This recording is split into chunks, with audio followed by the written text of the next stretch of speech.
Madhu and I study in class 10th. So friends, in this video we are going to revise chapter number 4 of maths which is quadratic equation. So आज इस video में हम quadratic equation की one shot revision करेंगे। और friends, मैंने इस chapter का डिटेल्ड वीडियो भी बना रखा है जिसमें मैंने सभी कंसेप्ट्स को एक्सप्लेन किया है। तो अगर आपको इस चैप्टर के हर एक कंसेप्ट को डिटेल में समझना है तो आप ये वीडियो देख सकते हो। ओके, इस वीडियो में हम इस चैप्टर के सभी कंसेप्ट्स को रिवाइज करेंगे, फिर हम एनसीईआरटी के कुछ क्वेश्चंस को सॉल्व करेंगे और फिर हम प्रीवियस ईयर क्वेश्चंस सॉल्व करेंगे। सो ये वीडियो देखने के बाद आपको क्वाड्रेटिक इक्वेशन का पूरा चैप्टर अच्छे से रिवाइज हो जाएगा for term 2 board exams. Okay, so without wasting time let's start the revision. जैसा कि हम सभी को पता है कि इस चैप्टर में ये सारे टॉपिक्स हैं, तो सबसे पहले हम इनको रिवाइज करेंगे and after revising them we will solve the questions. पहला टॉपिक है quadratic equation. What is a quadratic equation? ठीक है, फिर हम बात करेंगे standard form of a quadratic equation के बारे में, फिर हम बात करेंगे कि क्वाड्रेटिक इक्वेशन को हम सॉल्व कैसे करते हैं, उसके सोल्यूशन कैसे निकालते हैं। तो सोल्यूशन निकालने के हमारे पास दो मेथड्स हैं। पहला मेथड है बाय फैक्टराइजेशन और दूसरा मेथड है बाय क्वाड्रेटिक फॉर्मूला। एक और मेथड होता है which is completing the square method, लेकिन वो टॉपिक हमारे सिलेबस में से रिड्यूस हो गया है, so we will not study that. So इन दो मेथड से हम क्वाड्रेटिक इक्वेशन को सॉल्व करना सीखेंगे and in the last we will discuss about nature of roots. Okay, so ये सारे टॉपिक्स हैं, इनको रिवाइज करेंगे, then we will solve the questions. So let's start with the first topic, which is what is a quadratic equation.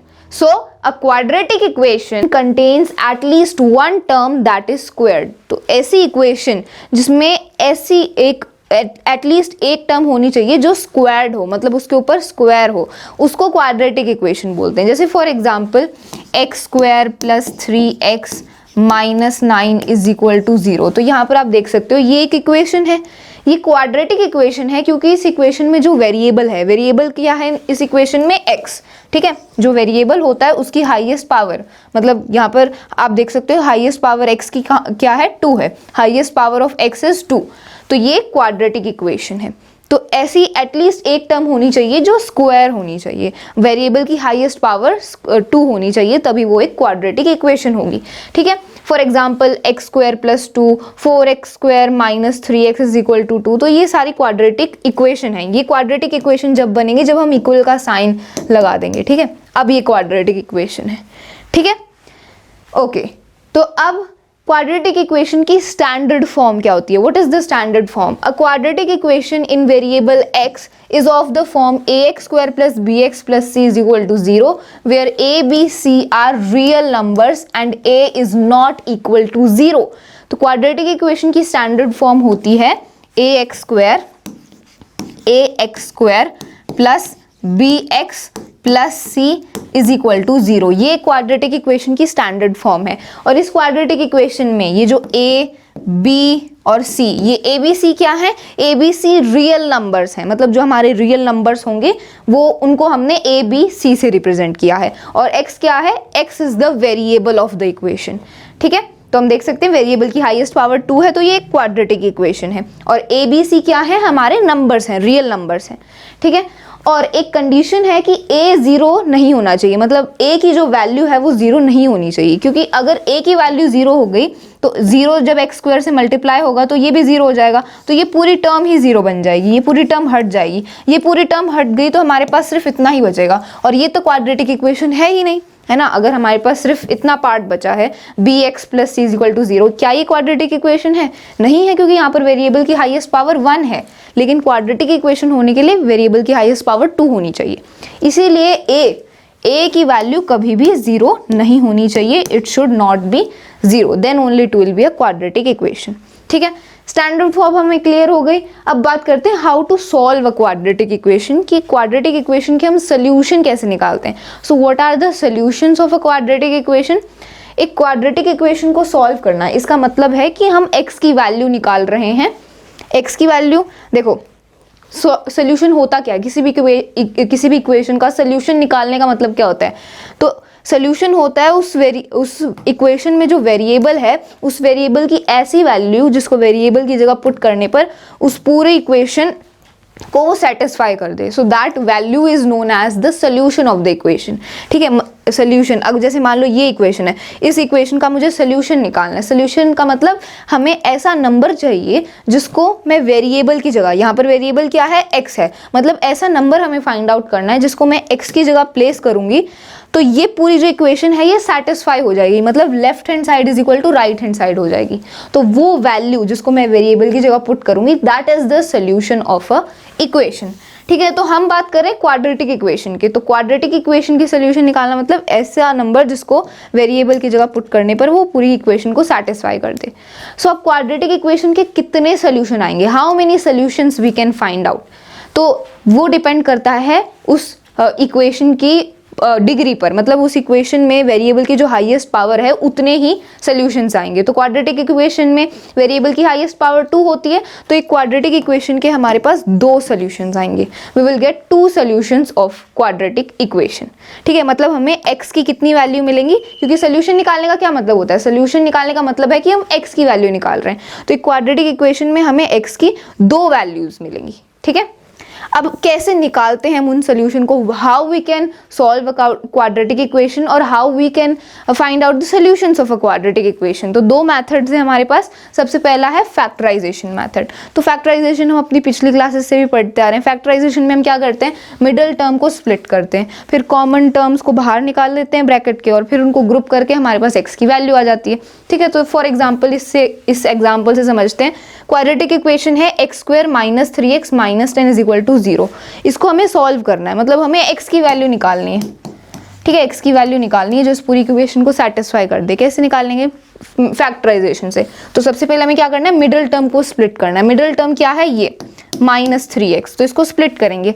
कैसे split करना है, तो हमें -3x को ऐसे स्प्लिट करना है कि फर्स्ट और लास्ट टर्म को मल्टीप्लाई करने के बाद, तो फर्स्ट और लास्ट टर्म को पहले मल्टीप्लाई करो। तो यहाँ पर x² के साथ कौन सा नंबर है, x² के साथ कोई भी नंबर नहीं है, मतलब यहाँ पर 1 है। ठीक है, और यहाँ लास्ट टर्म है -10, तो 1 × -10 कितना होता है, 1 × -10 होता है -10। और जो मिडल टर्म है उसके साथ, वेरिएबल के साथ जो नंबर है उसको लिखो। तो यहाँ पर मिडल टर्म है -3x, तो x का कोएफिशिएंट क्या है, -3 है, तो यहाँ पर -3 लिख दो। ठीक है, अब हमें ऐसे 2 नंबर्स फाइंड आउट करने हैं जिनको मल्टीप्लाई करके तो -10 आए और ऐड करके -3 आए। You have to find out 2 numbers which you have to find out 2 numbers, by multiplying both of them you will get -10 and by adding both of them you have to get -3। so ऐसे 2 numbers find out करने। so what will be those 2 numbers, तो they will be -5 and 2। तो -5 और 2 ऐसे 2 numbers हैं जिनको multiply करने के बाद -10 आएगा और दोनों को ऐड करने के बाद -3 आएगा। तो हमें ये 2 नंबर्स मिल गए, -5 और 2।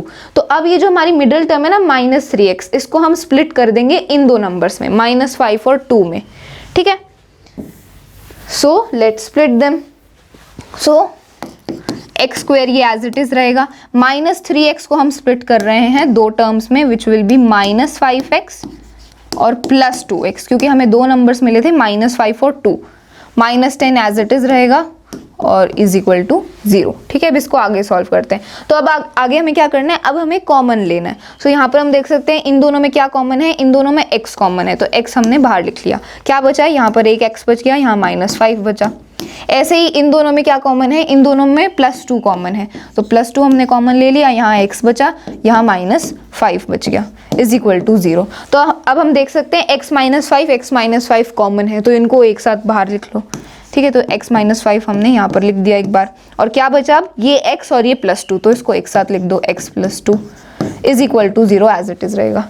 ठीक है, अब हमें क्या करना है, अब हमें x -5 को 0 से इक्वेट करना है, फिर हम x + 2 को 0 से इक्वेट करेंगे, मतलब बारी बारी हम दोनों ब्रैकेट्स को 0 से इक्वेट करेंगे और हमें x की वैल्यू मिल जाएगी। सो सबसे पहले x -5 को जब हम 0 से इक्वेट करेंगे तो हमारे पास x की वैल्यू आ जाएगी 5। ठीक है, और जब x + 2 को आप 0 से इक्वेट करोगे तो आपके पास x की वैल्यू आ जाएगी -2, और यही हमारे 2 सॉल्यूशंस हैं, x = -2 एंड x = 5। तो इस क्वाड्रेटिक इक्वेशन के हमारे पास दोनों सॉल्यूशंस आ गए। We have solved this quadratic equation. So दोनों सॉल्यूशंस क्या है इस क्वाड्रेटिक इक्वेशन के, 5 और -2।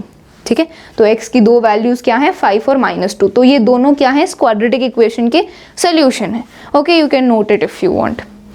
तो ये हमने सोल्यूशंस निकाले फैक्टराइजेशन मेथड से, फैक्टर्स निकाल के, ठीक है। अब एक और मेथड होता है विच इज क्वाड्रेटिक फॉर्मूला, मतलब आप डायरेक्ट एक क्वाड्रेटिक फॉर्मूला अप्लाई कर सकते हो और आपको x की दोनों वैल्यूज मिल जाएंगी, ठीक है। तो ये डायरेक्ट फॉर्मूला भी आप अप्लाई कर सकते हो, नोन एज क्वाड्रेटिक फॉर्मूला, या फिर आप फैक्टराइजेशन मेथड से भी सॉल्व कर सकते हो। Okay, it's your wish.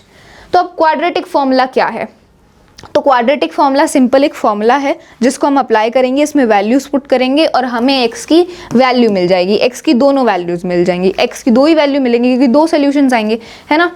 तो अब ये क्वाड्रेटिक फॉर्मूला क्या है, तो क्वाड्रेटिक फॉर्मूला है x is equal to -b plus minus under the root b² - 4ac divided by 2a। तो this is the quadratic formula. अब इस फॉर्मूला में ये b, a, c ये सब क्या है, तो देखो हमें पता है हमारे क्वाड्रेटिक इक्वेशन की स्टैंडर्ड फॉर्म क्या थी, what is the standard form of the quadratic equation, it is ax² plus bx plus c is equal to 0। ये क्वाड्रेटिक इक्वेशन की स्टैंडर्ड फॉर्म होती है। तो अब आप देख सकते हो a b c क्या है, a b c हमारे रियल नंबर्स हैं, मतलब x के साथ जो नंबर्स होंगे वो हैं a और b और c, ठीक है। सो ऐसे ही यहाँ पर है, ये जो b, a और ये c आपको दिख रहे हैं, ये नंबर्स हैं a b c, ये हमारे रियल नंबर्स हैं जो x के साथ लगे हैं, ठीक है।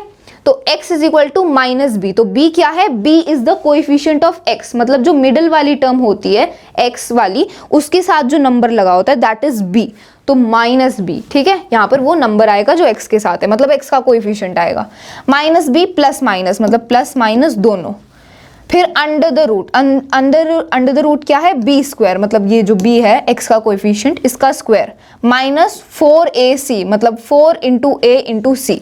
तो a क्या है, a is the coefficient of x², मतलब ये x² वाली जो टर्म है इसके साथ जो नंबर होगा दैट इज a। तो -4 × a × c, c क्या है, c is the constant term, मतलब जो सिंपल नंबर वाली टर्म होगी दैट इज c।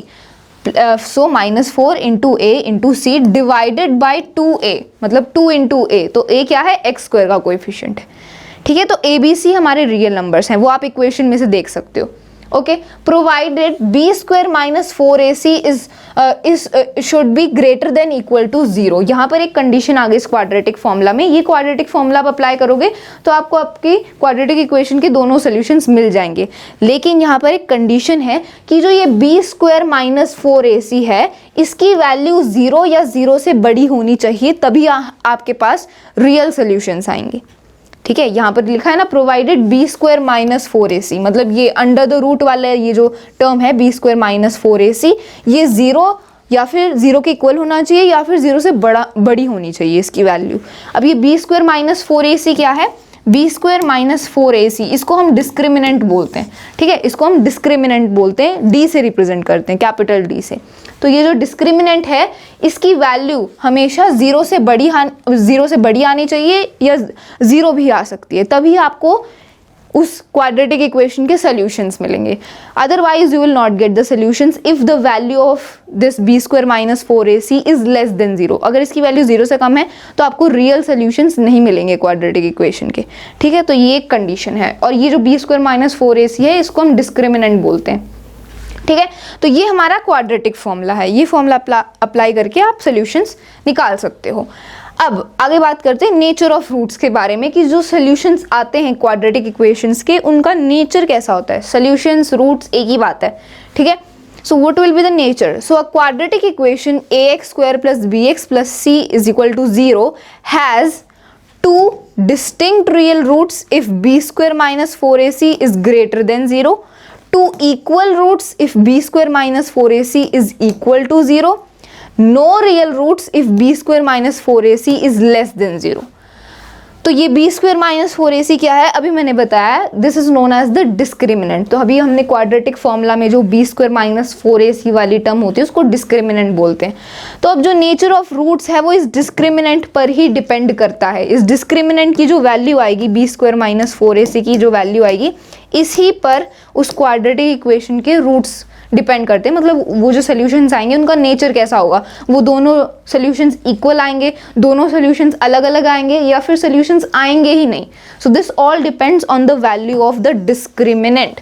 तो अगर डिस्क्रिमिनेंट की वैल्यू 0 से बड़ी है, अगर b² - 4ac मतलब डिस्क्रिमिनेंट की वैल्यू 0 से बड़ी है, तो हमारे पास 2 डिस्टिंक्ट रियल रूट्स आएंगे, मतलब 2 अलग अलग रियल रूट्स आएंगे, अलग अलग, ठीक है, डिफरेंट नंबर्स आएंगे, ठीक है.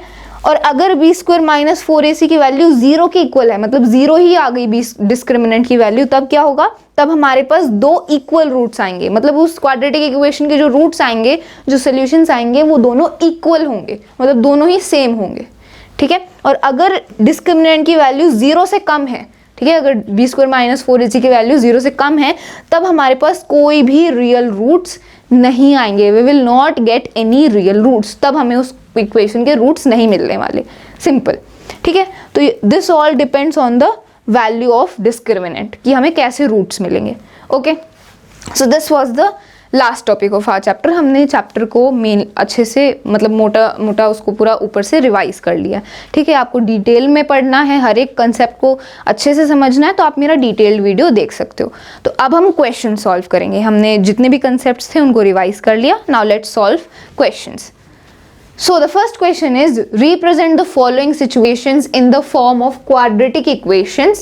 तो हमें क्या करना है, इस स्टेटमेंट को, इस सिचुएशन को क्वाड्रेटिक इक्वेशन की फॉर्म में रिप्रेजेंट करना है.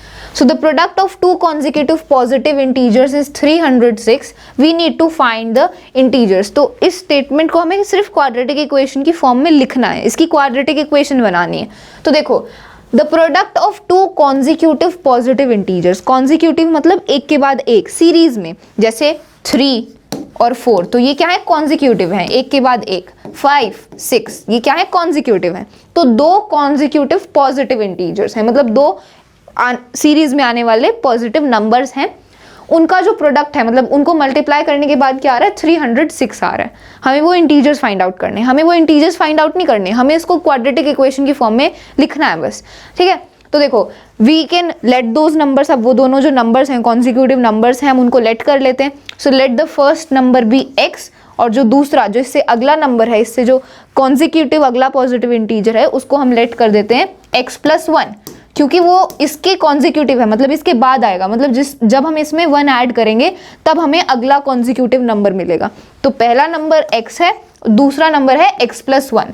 अब हमें बोला है कि इन दोनों का जो प्रोडक्ट है, मतलब इन दोनों को मल्टीप्लाई करने के बाद इनका जो प्रोडक्ट है वो कितना है, 306 है, ठीक है.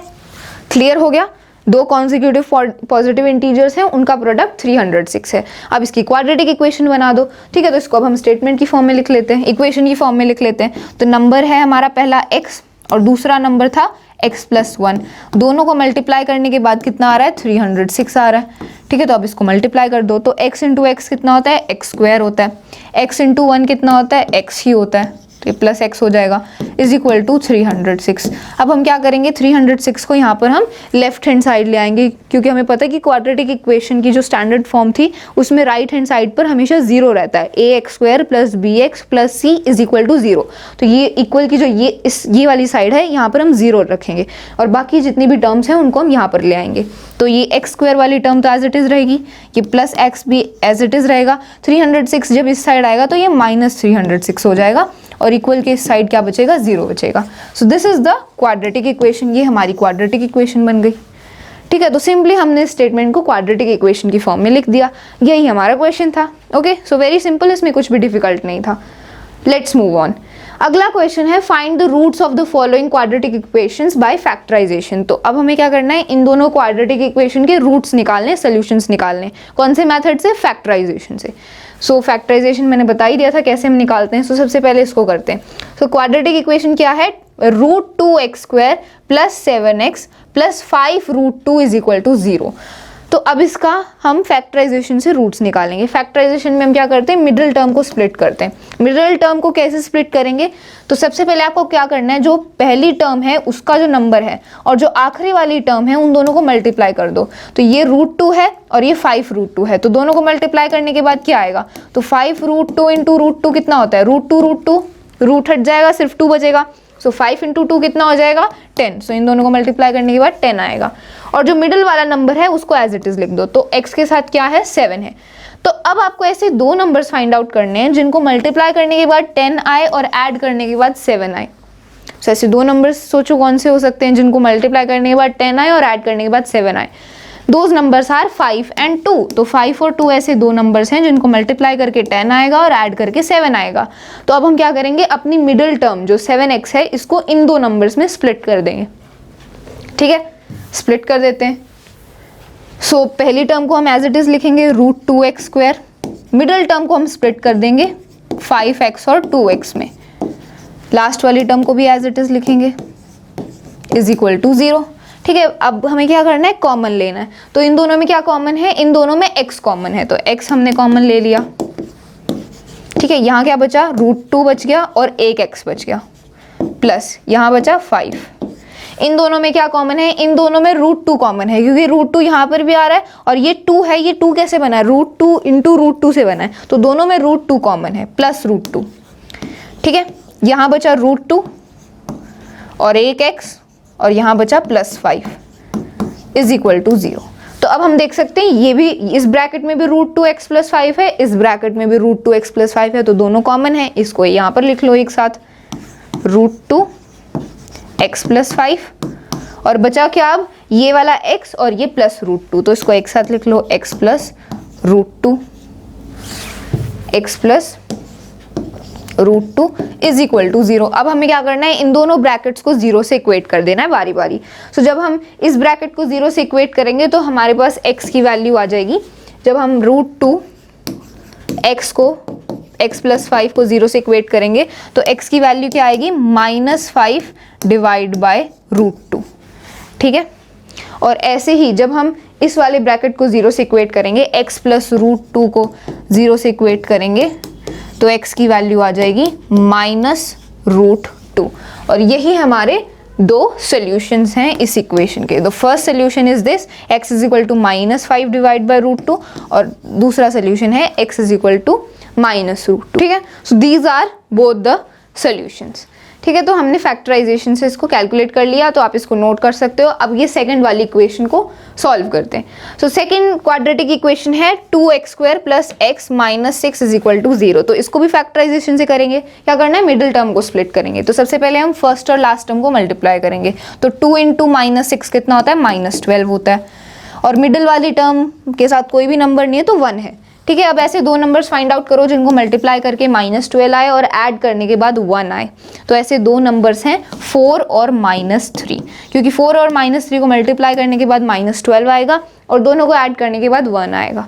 तो हम मिडिल टर्म को विच इज़ 1x, इसको हम 4 और -3 में स्प्लिट करेंगे। ठीक है, तो स्प्लिट कर देते हैं। सो 2x² एज इट इज़ रहेगा, इसको हम स्प्लिट कर देंगे, plus 4x -3x -6 as it is रहेगा इज इक्वल टू 0। अब कॉमन लेना है, तो इन दोनों में क्या कॉमन है, इन दोनों में 2x कॉमन है, तो यहाँ बच गया एक x और यहाँ बच गया +2। इन दोनों में क्या कॉमन है, इन दोनों में -3 कॉमन है, तो यहाँ बच गया x और यहाँ बच गया +2 इज इक्वल टू 0। तो अब x + 2 इसको एक साथ लिख लो। क्या बचा यहाँ पर, 2x और -3, सो इसको एक साथ लिख लो इज इक्वल टू 0। अब इन दोनों ब्रैकेट्स को बारी बारी 0 से इक्वेट कर दो, आपको x की वैल्यू मिल जाएगी। ठीक है, तो जब हम x + 2 को हम 0 से इक्वेट करेंगे तो x की वैल्यू आ जाएगी -2। ठीक है, और जब 2x - 3 को हम 0 से इक्वेट करेंगे तो हमारे पास x की वैल्यू आ जाएगी 3 डिवाइड बाय 2। और यही इस इक्वेशन के दो सॉल्यूशंस हैं। तो पहला सॉल्यूशन है -2 और दूसरा सॉल्यूशन है 3/2। ठीक है, तो इस क्वाड्रेटिक इक्वेशन के भी हमें ये दो सॉल्यूशंस मिल गए। सो आप इसको नोट कर सकते हो। Okay, so this was the second question, very easy, factorisation से ही बस आपने इसको सॉल्व किया। आगे बढ़ते हैं। अगला क्वेश्चन है, find 2 consecutive positive integers sum of whose square is 365। तो दो कॉन्जिक्यूटिव पॉजिटिव इंटीजर्स हैं, उनके स्क्वायर का जो सम है वो 365 है। तो दो कॉन्जिक्यूटिव पॉजिटिव इंटीजर हैं, तो पहला इंटीजर होगा x और इससे अगला होगा x + 1। तो ये दोनों हमारे कॉन्जिक्यूटिव इंटीजर्स हैं। अब बोला है कि इन दोनों के स्क्वायर का जो सम है, मतलब इन दोनों को अगर हम स्क्वायर कर दें, इन दोनों का होल स्क्वायर कर दें और दोनों को ऐड कर दें, तो दैट इज इक्वल टू 365। तो अब हमें क्या करना है, अब हमें इन दोनों इंटीजर्स को फाइंड आउट करना है कि ये दोनों इंटीजर्स कौन से हैं। ठीक है, तो सिंपल है। सबसे पहले हम क्या करेंगे, क्वाड्रेटिक इक्वेशन बनाएंगे, इसको सॉल्व करके क्वाड्रेटिक इक्वेशन फॉर्म करेंगे। क्वाड्रेटिक इक्वेशन जब हमारी बन जाएगी तो फिर हम उसके सोल्यूशन निकाल लेंगे। सोल्यूशन निकाल लिया मतलब हमारा आंसर आ गया। ठीक है, तो सबसे पहले हम इसकी क्वाड्रेटिक इक्वेशन बनानी पड़ेगी, तो इसको स्टेटमेंट की फॉर्म में लिखते हैं। तो पहला पॉजिटिव इंटीजर है हमारा x। ठीक है, इसको मैं यहाँ पर लिख रही हूँ। पहला पॉजिटिव इंटीजर है x और दूसरा हमारा पॉजिटिव इंटीजर है x + 1। x + 1 बोला है कि इन दोनों के स्क्वायर का जो सम है, मतलब इन दोनों को हम स्क्वायर कर देंगे, होल स्क्वायर कर देंगे। इन दोनों के स्क्वायर का जो सम है, मतलब दोनों को ऐड कर देंगे। It is equal to 365। ये 365 के इक्वल है। क्लियर हो गया। अब इसको सॉल्व करके क्वाड्रेटिक इक्वेशन बना लेते हैं। ठीक है, तो x का स्क्वायर करेंगे तो x स्क्वायर आ जाएगा वो एज इट इज। ठीक है, x का स्क्वायर तो x स्क्वायर ही होता है। ठीक है, अब x + 1 का होल स्क्वायर, तो अब ये x + 1 का होल स्क्वायर है, तो यहाँ पर आइडेंटिटी लगेगी। कौन सी आइडेंटिटी, a + b की होल स्क्वायर वाली identity. So a + b whole square is equal to a² + b² + 2ab। यही आइडेंटिटी होती है, इसको हम यहाँ पर अप्लाई करेंगे। तो a² मतलब x का स्क्वायर, b² मतलब 1 का स्क्वायर, 1 का स्क्वायर तो 1 ही होता है, तो +1 एज इट इज रहेगा, प्लस 2ab मतलब 2 × a × b मतलब 2 × x × 1, तो 2 × x 2x होता है, इंटू 1 तो 2x ही रहेगा। So plus 2x is equal to 365। 2x is equal to 365। ठीक है, अब इसको हम सॉल्व कर लेते हैं। तो x² + x² कितना होता है 2x² होता है, +1 और ये +1 एज इट इज रहेगा, 2x भी एज इट इज रहेगा। तो 2x को हम पहले लिखेंगे क्योंकि x वाली टर्म पहले होती है, और कांस्टेंट को बाद में लिखते हैं। +1 इज इक्वल टू 365। अब ये जो 365 है इसको भी हम लेफ्ट हैंड साइड ले आएंगे, क्योंकि हमें पता है कि क्वाड्रेटिक इक्वेशन के राइट हैंड साइड पर हम सिर्फ 0 को रखते हैं। तो 365 को जब हम इस साइड शिफ्ट करेंगे तो ये -365 हो जाएगा और इक्वेशन के इस साइड सिर्फ 0 बचेगा। ठीक है, अब इसको सॉल्व कर लो। तो ये 2x² एज इट इज रहेगा, प्लस 2x ये भी एज इट इज रहेगा, और ये +1 -365 कितना हो जाएगा, ये हो जाएगा -364। ठीक है, दोनों को सॉल्व करने के बाद -364 आ जाएगा। तो इसको मैंने एज इट इज यहाँ पर लिख दिया। ठीक है, अब ये हमारी क्वाड्रेटिक इक्वेशन बन चुकी है। अब आप यहाँ पर ध्यान से देख सकते हो, ये हमारी क्वाड्रेटिक इक्वेशन ऑलरेडी बन चुकी है। 2x² + 2x - 364 = 0। क्वाड्रेटिक इक्वेशन बन गई। अब हमें इसको सॉल्व करना है। सॉल्व करना है मतलब हमें x की वैल्यूज निकालनी है। तो जब हमारी x की वैल्यूज आ जाएंगी मतलब हमारा इक्वेशन सॉल्व हो जाएगा, मतलब हमारे पास वो दोनों पॉजिटिव इंटीजर्स आ जाएंगे जिनके स्क्वायर का सम 365 है। तो हमें क्या करना है, इसको सॉल्व करना है। सॉल्व कैसे करें, तो दो मैथड्स हैं, फैक्टराइजेशन और दूसरा मेथड है क्वाड्रेटिक फॉर्मूला। कोई भी मेथड आप अप्लाई कर सकते हो, आपकी मर्जी है, दोनों से आंसर करेक्ट ही आएगा। It is based on your wish. तो मैं यहाँ पर क्वाड्रेटिक फॉर्मूला अप्लाई कर रही हूँ क्योंकि फैक्टराइजेशन से मैं आपको सॉल्व करना सिखा चुकी हूँ। So I am applying the quadratic formula. तो क्वाड्रेटिक फॉर्मूला क्या है, क्वाड्रेटिक फॉर्मूला है it is x is equal to -b plus minus under the root b² - 4ac divided by 2a। ठीक है, ये क्वाड्रेटिक फॉर्मूला होता है। अब इसमें वैल्यूज पुट कर दो, वैल्यूज पुट करो, आपके पास x की वैल्यू आ जाएंगी, मतलब हमारा आंसर आ जाएगा। ठीक है, सो वैल्यू पुट करते हैं। Okay, so x is equal to -b। अब b क्या है, तो देखो इक्वेशन में b क्या होता है, b होता है x का कोएफिशिएंट। तो x वाली टर्म ये है, x का कोएफिशिएंट क्या है 2 है, तो b की वैल्यू 2 है। अब -b है मतलब हमें -2 लिखना पड़ेगा।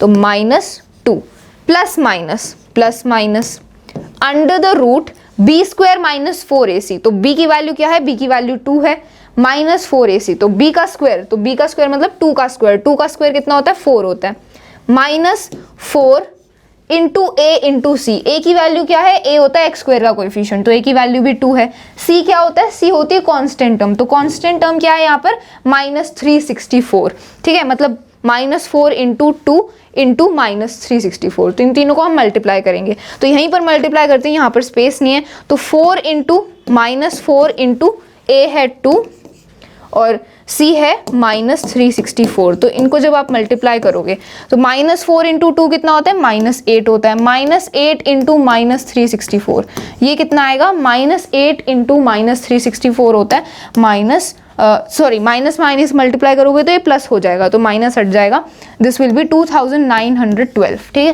कैलकुलेशन ईजी करने के लिए मैंने डायरेक्ट आंसर लिख दिया, तो इनको मल्टीप्लाई करने के बाद आएगा 2912, ठीक है। तो -4AC इसकी वैल्यू आ गई हमारे पास 2912, ठीक है, इसको हम यहाँ पर लिख देते हैं। So let's write it here. तो हमारा आंसर है +2912, तो यहाँ पर हम प्लस का साइन लगाएंगे, 2912। तो 4 + 2912 कितना होता है, 2912 में 4 ऐड कर दो तो ये हो जाएगा 2916। तो यहाँ पर मैं डायरेक्ट लिख रही हूँ अंडर द रूट 2916, ठीक है, हो गया क्लियर। तो डिस्क्रिमिनेंट हमारा आ गया 2916 डिवाइडेड बाय 2a, तो 2 इंटू ए, तो a की वैल्यू 2 है, तो 2 इंटू 2 कितना होता है, 4 होता है, तो डिनोमिनेटर में 4 आ जाएगा। अब इसको सॉल्व कर दो, सिंपल, अब इसको सॉल्व करना है हमें। तो x is equal to -2 plus minus, अब अंडर द रूट 2916 क्या होता है, तो देखो 2916 का जब हम अंडर रूट निकालेंगे, मतलब इसका जब हम अंडर रूट निकालेंगे वो कितना आएगा, 54 आएगा, मतलब ये जो 2916 है ये 54 का स्क्वायर रूट है, so 54 will be the under root of this. तो -2 प्लस माइनस ये अंडर रूट हटने के बाद 54 आ जाएगा डिवाइडेड बाय 4। अब क्या करना है हमें, इस प्लस माइनस का मतलब है कि पहले हम -2 प्लस 54 करेंगे, फिर हम -2 माइनस 54 करेंगे, तो ऐसे हमारे पास x की 2 वैल्यूज आएंगी। तो x इज इक्वल टू, सबसे पहले प्लस करते हैं, तो -2 प्लस 54 डिवाइडेड बाय 4, तो इसको सॉल्व करो। तो -2 प्लस 54 कितना होता है, इट विल बी 52, तो 52 डिवाइडेड बाय 4, तो ये आ जाएगा 52 डिवाइडेड बाय 4, तो 52 डिवाइडेड बाय 4 कितना होता है, इट विल बी 13, 4 1 ज़ा 4, 4 13 ज़ा 52, तो ये 13 आ जाएगा। तो हमारे पास x की पहली वैल्यू आ गई 13, x इज इक्वल टू 13, तो ये पहला सोल्यूशन है, this is the first solution, ठीक है, ये पहला सोल्यूशन आ गया। अब दूसरा सोल्यूशन निकालेंगे, दूसरा सोल्यूशन कैसे निकालेंगे, अभी तो हमने -2 प्लस 54 किया है, अब हम -2 माइनस 54 करेंगे, तो x is equal to -2 minus 54 divided by 4, तो -2 माइनस 54 कितना होता है, इट इज -56, ठीक है, it will B -56 -56 divide by 4, -56 divide by 4 कितना होता है, इट विल बी 114, ठीक है, 4 1 ज़ा 4, 4 14 ज़ा 56 होता है, तो -14 आ जाएगा, -14 आएगा। तो x की हमारे पास दूसरी वैल्यू आ गई -14, x इज इक्वल टू -14, तो हमारे पास दोनों सोल्यूशंस आ गए इस क्वाड्रेटिक इक्वेशन के, एक 13 और एक -14। लेकिन क्वेश्चन में लिखा था कि दो कॉन्जिक्यूटिव पॉजिटिव इंटीजर्स हैं, मतलब वो दोनों जो इंटीजर्स हैं वो पॉजिटिव हैं, मतलब x की वैल्यू 13, ये तो ठीक है, ये तो सोल्यूशन हो सकता है, लेकिन x इज इक्वल टू -14 ये हमारा सोल्यूशन नहीं हो सकता बिकॉज इट इज नेगेटिव। तो यहाँ पर हम दोनों सोल्यूशंस में से कौन सा सोल्यूशन एक्सेप्ट करेंगे, यहाँ पर कौन सा सोल्यूशन सही है, it is x is equal to 13, क्योंकि दूसरा वाला जो हमारा सोल्यूशन है वो नेगेटिव है, तो हम पहले वाले solution x is equal to 13 ये हमारा सही आंसर होगा। तो पहला नंबर तो आ गया हमारे पास x इज इक्वल टू 13। अब जो अगला वाला कॉन्जिक्यूटिव पॉजिटिव इंटीजर है वो हम निकाल सकते हैं इसमें 1 ऐड करके, तो 13 + 1 कितना होता है, 14 होता है, तो दूसरा जो कॉन्जिक्यूटिव पॉजिटिव इंटीजर है वो 14 है। तो पहला पॉजिटिव इंटीजर 13 है और उससे अगला 14 है, इन दोनों के स्क्वायर का जो सम है वो 365 है। So this was your question, आप इसको नोट कर सकते हो, ठीक है।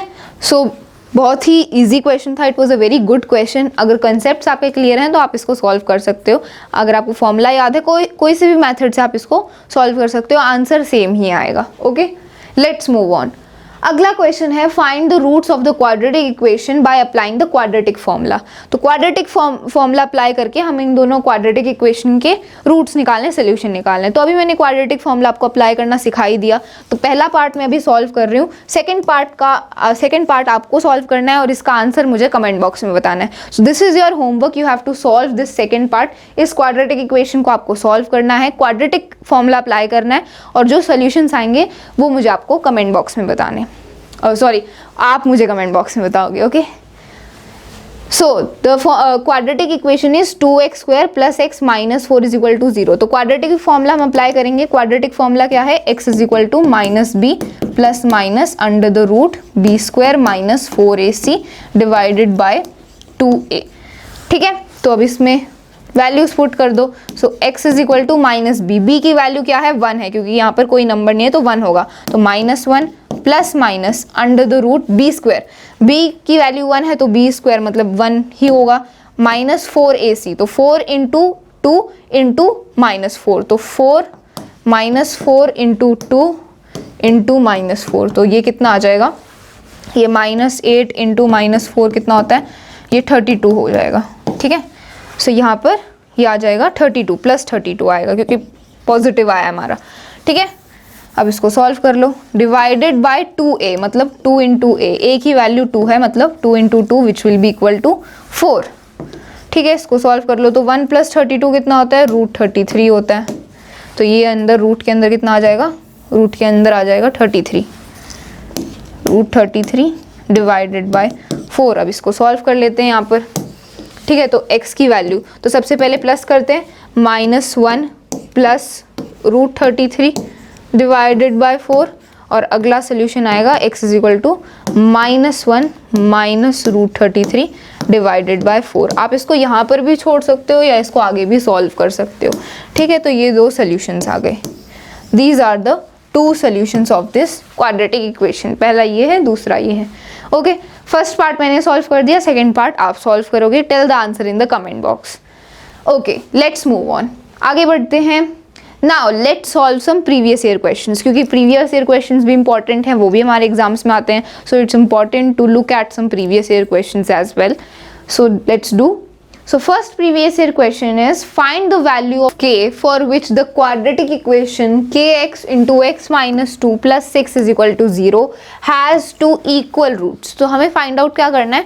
हमें k की वैल्यू find out करनी है और कंडीशन क्या गिवन है? हमें k की वैल्यू फाइंड आउट करनी है इस क्वाड्रेटिक इक्वेशन में और कंडीशन ये गिवन है कि इस क्वाड्रेटिक इक्वेशन में जो रूट्स हैं वो इक्वल हैं, मतलब इक्वल रूट्स हैं और हमें इस इक्वेशन में k की वैल्यू को फाइंड आउट करना है। तो इक्वल रूट्स, इसका क्या मतलब है? इस इक्वेशन के इक्वल रूट्स आएंगे, इसका क्या मतलब है? अभी हमने नेचर ऑफ रूट्स वाले टॉपिक में डिस्कस किया था कि इक्वल रूट्स कब आते हैं? जब डिस्क्रिमिनेंट की वैल्यू 0 की इक्वल होती है। तो जब बी स्क्वायर माइनस 4ac ये हमारा डिस्क्रिमिनेंट है, इसकी वैल्यू जब 0 की इक्वल होती है तभी किसी इक्वेशन के इक्वल रूट्स आएंगे।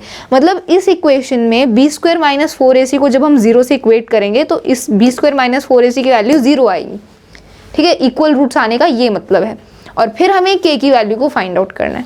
ओके, तो हम यहीं से डिस्क्रिमिनेंट से ही स्टार्ट करेंगे। तो सबसे पहले तो हमें इस क्वाड्रेटिक इक्वेशन को सॉल्व करना पड़ेगा, एक स्टैंडर्ड इक्वेशन की फॉर्म में लिखना पड़ेगा, then we will equate this. फिर हम इस इक्वेशन की हेल्प से k की वैल्यू निकालेंगे, b square minus 4ac is equal to 0, क्योंकि ये ट्रू है, क्योंकि इसके इक्वल रूट्स है, मतलब ये स्टेटमेंट ट्रू है। ठीक है, तो हम क्या करेंगे? सबसे पहले इस इक्वेशन को ढंग से सॉल्व करके स्टैंडर्ड इक्वेशन की फॉर्म में लिखेंगे। तो kx इंटू एक्स माइनस 2, तो मल्टीप्लाई कर दो। तो kx इंटू एक्स कितना होता है? kx स्क्वायर होता है। kx इंटू माइनस 2 कितना होता है? माइनस 2kx होता है। ठीक है, प्लस 6 एज इट इज रहेगा इज इक्वल टू 0। ठीक है, तो अब हमें पता है कि हमने इस इक्वेशन को क्वाड्रेटिक इक्वेशन की फॉर्म में लिख दिया। अब हमें पता है कि इस इक्वेशन के इक्वल रूट्स हैं। ठीक है, मतलब जो डिस्क्रिमिनेंट की वैल्यू है वो 0 के इक्वल है, तो इसी का हम यूज करके k की वैल्यू निकालेंगे। तो डिस्क्रिमिनेंट मतलब बी स्क्वायर माइनस 4ac। ठीक है, इसको मैं ब्लू से लिखती हूँ, b square minus 4ac is equal to 0, ये डिस्क्रिमिनेंट होता है। तो इसमें वैल्यूज पुट कर देते हैं क्योंकि हमें पता है इसके इक्वल रूट्स हैं। तो b की वैल्यू क्या है? तो इस क्वाड्रेटिक इक्वेशन में देखो b होता है जो x का कोएफिशिएंट होता है, तो x के साथ 2k है, माइनस 2k, सो b की वैल्यू है माइनस 2k। तो माइनस 2k का स्क्वायर माइनस 4 इंटू ए इंटू सी। ए की वैल्यू है x का कोएफिशिएंट, x स्क्वायर का कोएफिशिएंट विच इज k, तो 4 इंटू माइनस 4 इंटू के इंटू सी। सी की वैल्यू क्या है 6 है, ठीक है, तो इंटू 6 आ जाएगा इज इक्वल टू 0। इसको सॉल्व कर लो तो माइनस 2k का स्क्वायर कितना होगा, ये हो जाएगा 4k स्क्वायर, फिर माइनस 4 इंटू के इंटू 6, तो माइनस 4 इंटू 6 होता है माइनस 24 और इंटू के हो जाएगा, तो हो जाएगा minus 24k is equal to 0, is equal to 0। Okay, अब हम देख सकते हैं इन दोनों में क्या कॉमन है, इन दोनों में कॉमन है 4k, ठीक है, इन दोनों में 4k कॉमन है, तो यहाँ बच जाएगा k, यहाँ बचेगा 6 माइनस 6 इज इक्वल टू 0, ठीक है। अब इन दोनों को 0 से इक्वेट कर दो, हमारे पास k की वैल्यू आ जाएगी। ओके, सो 4k को जब हम 0 से इक्वेट करेंगे, 4k को जब हम 0 से इक्वेट करेंगे तो k की वैल्यू आ जाएगी, ये उधर जाएगा तो 0 डिवाइड बाय 4 होगा, तो 0 को किसी से भी डिवाइड करेंगे तो 0 ही आएगा, तो k की वैल्यू कितनी आ जाएगी, k की वैल्यू आ जाएगी 0। और जब हम k माइनस 6 को 0 से इक्वेट करेंगे तो k की वैल्यू आ जाएगी, ये माइनस 6 उधर जाएगा तो प्लस 6 हो जाएगा, तो k की वैल्यू आ जाएगी 6। तो ये हमारे पास दो सोल्यूशन आ गए हैं ना, k की एक तो 0 आई है वैल्यू और एक 6 आई है, तो कौन सी वैल्यू को हम एक्सेप्ट करेंगे, दो सोल्यूशन है ना, तो किसी एक वैल्यू का हमें यूज करना है, हमें कोई एक वैल्यू बतानी है k की, तो 0 तो नहीं हो सकती, क्योंकि अगर k की वैल्यू 0 होगी तो ये इक्वेशन ही सेटिस्फाई नहीं होगी, ये क्वाड्रेटिक इक्वेशन रहेगी नहीं, तो k की वैल्यू 0 नहीं हो सकती, that's why the value of k is 6। तो इस क्वेश्चन में k की वैल्यू क्या है, 6 है, so you can note it if you want. तो ये हमने क्वेश्चन सॉल्व कर लिया, हमें पता था कि इस इक्वेशन के रियल इक्वल रूट्स हैं, तो हमने डिस्क्रिमिनेंट का यूज करके k की वैल्यू निकाल ली। Okay, now let's move on towards the next previous year question. So the next question is, a 2-digit number is 4 times the sum of the digits. It is also equal to the 3 times the product of the digits. Find the number. तो एक 2-digit number है, ठीक है, 2-digit number है, और वो जो 2-digit number है वो equal है 4 times the sum of the digits. तो अगर मान लो हमारा number 49 है, let's say the number is 49, 2-digit number है, तो बोला है कि वो जो 2-digit number है it is equal to 4 times the sum of the digit। मतलब अगर हम दोनों digits को 4 और 9 को add कर दें और इसका 4 टाइम्स कर दें तो it is equal to the 2-digit number, ठीक है। तो पहली कंडीशन तो ये है। फिर बोला है it is also equal to 3 times the product of digits, मतलब वो जो नंबर है 2-digit number it is equal to 3 times the product of digits. तो डिजिट है 4 और 9, मतलब 4 और 9 का प्रोडक्ट और इसका 3 टाइम्स, सो वो जो 2-digit नंबर है which is 49 it is equal to 4 times the sum of digits and that 2-digit number is equal to 3 times the product of digit, ये हमें बोला है। तो अब हमें वो नंबर फाइंड आउट करना है, वो 2-digit नंबर है क्या, कौन सा है वो नंबर, ठीक है। ये तो मैंने एग्जांपल देके आपको एक्सप्लेन किया है, ठीक है। तो अब ये हमें नंबर का नहीं पता है कि वो कौन सा 2-digit नंबर है, तो हम लेट करेंगे, लेट से जो 10th डिजिट है, उस 2 डिजिट है ना, तो एक 10th डिजिट होगी एक 1st डिजिट होगी, so let say the 10th digit is x and the 1st digit is y। तो जो नंबर होगा हमारा, let the 2-digit number be 10x plus y, ये हमारा 2-digit नंबर है, क्योंकि जो 10th वाला जो 10th डिजिट होता है वो 10 से मल्टीप्लाई होता है और 1st डिजिट में सिंपल वो नंबर होगा। तो हमारा जो 2-digit नंबर है it is 10x plus y, ठीक है। अब बोला कि ये जो 2-digit नंबर है 10x plus y it is equal to 10x plus y it is equal to 4 times the sum of digit, 4 times the sum of digit. अब sum of digit क्या होगा, तो डिजिट्स तो हैं x और y, तो सम of digit हो जाएगा x प्लस y, ठीक है। तो अब इसको सॉल्व कर लेते हैं, इसको हम थोड़ा सा सॉल्व करते हैं। तो 10x प्लस y ये एज इट इज रहेगा, इसको मल्टीप्लाई कर लो तो ये हो जाएगा 4x प्लस 4y, ठीक है। जब हम इसको लेफ्ट हैंड साइड ले आएंगे तो ये 10x एज इट इज रहेगा, 4x इधर आके माइनस 4x हो जाएगा, प्लस y ये एज इट इज रहेगा, 4y इधर आके माइनस 4y रह जाएगा और यहाँ पर इक्वल के साइड 0 बचेगा। तो इसको सॉल्व कर लेते हैं, हमारी क्वाड्रेटिक इक्वेशन बन जाएगी। ओके, सो 10x माइनस 4x होता है 6x, ये हो जाएगा 6x plus y minus 4y कितना होता है minus 3y is equal to 0, ठीक है। अब इन दोनों में भी क्या कुछ कॉमन है, इन दोनों में क्या कॉमन है, इन दोनों में कॉमन है इन दोनों में 3 कॉमन है, तो 3 कॉमन आ जाएगा, यहाँ बचेगा 2x, यहाँ बचेगा y इज इक्वल टू 0, ठीक है। तो इसको मैं यहाँ पर डायरेक्ट लिख रही हूँ, ये 3 हो जाएगा, ये 2x हो जाएगा minus y is equal to 0। तो जब ये 3 यहाँ उस साइड जाएगा तो 0 से मल्टीप्लाई हो गया ये 0 हो जाएगा, तो ये 3 यहाँ से हट जाएगा और हमारे पास बचा 2x minus y is equal to 0। तो ये हमारी पहली क्वाड्रेटिक इक्वेशन हमारे पास आ गई which is 2x minus y is equal to 0। ठीक है, तो जो पहली स्टेटमेंट हमें गिवन थी उससे हमने एक इक्वेशन बना ली 2x minus y is equal to 0। इस इक्वेशन को हम एज इट इज लिख देते हैं। ठीक है, तो इसको मैं इरेज कर रही हूँ, आप इसको नोट कर सकते हो। सो पहली इक्वेशन हमारी बनी है, it is 2x minus y is equal to 0। ये हमारी पहली इक्वेशन है। अब आगे हमें बोला है it is also equal to the 3 times the product of the digit, मतलब वो जो 2 डिजिट नंबर है ये 10x plus y, it is equal to 3 times the product of digit, मतलब 10x plus y, 10x plus y is equal to 3 times the product of digit, मतलब 3 times the product of digit. Product of digit मतलब x और y का product, तो x into Y. इसको solve कर लेते हैं, तो 10x प्लस वाई ये एज इट इज रहेगा, ये 3xy हो जाएगा मल्टीप्लाई करने के बाद। ठीक है, इसको जब हम इस साइड लाएंगे तो ये हो जाएगा 10x minus 3xy plus y is equal to 0।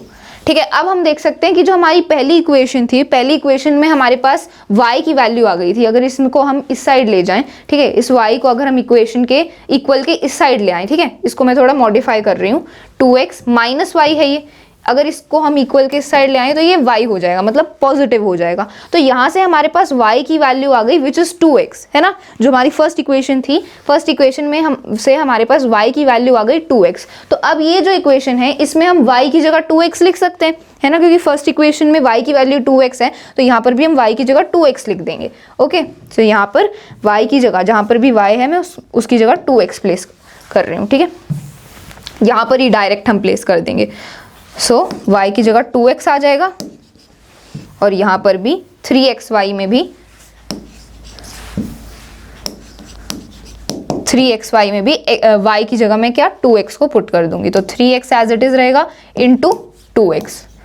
ठीक है, इसको अब सॉल्व कर लेते हैं। सो 10x प्लस 2x कितना होता है, 12x होता है। It is equal to 3x into 2x कितना होता है, 6x स्क्वायर होता है। ठीक है, अब इसको जब मैं इस साइड लाऊंगी तो ये हो जाएगा minus 6x square plus 12x is equal to 0।